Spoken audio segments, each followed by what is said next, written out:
The richest investor of this world is Warren Buffett. And for Warren Buffett, he had one guru, he had one mentor, he had one coach. That mentor, that guru, that coach is called Benjamin Graham. Benjamin Graham wrote one beautiful book called The Value Investing. In that particular book, he talks about risk management. He defines risk something like this. Successful investment is managing risk and not avoiding them. Friends, when you want to make any savings or investment, there is going to be risk in life. Whatever we are trying to do, there is going to be inherent risks will be there. You can't avoid them fully, but what is very, very important is how you manage the risks. So how do you manage risk is very, very simple. How you are going to mitigate those risks. There are two important risks in life. The first important risk in his life is called R.O.D.Y. R.O.D.Y is nothing but risk of dying young. If you are in the age group of, let's say, 25, I would say that please take adequate life insurance in the form of term insurance. Don't take anything else other than term insurance at the age of 25. So that's the way you will be able to mitigate risk of dying young. As you get married, your commitments and responsibilities will go up. My suggestion is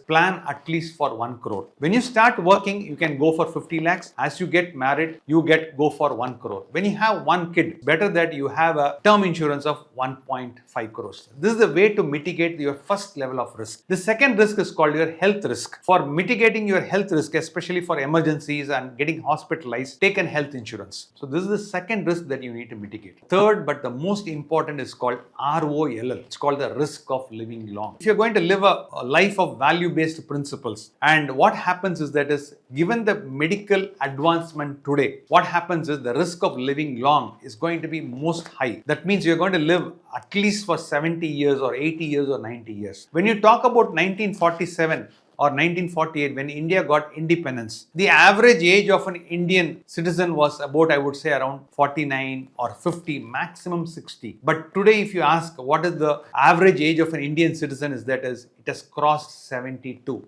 As we move forward, by 2050, by the year 2050, the average age of an Indian citizen will be at least 80 years. So that means if you talk about an age, if you talk about the kind of age, first 25 years goes for your studies, then you want to work only for 20 years for earning income. So that means you're going to work only for 20 years by the age of 45.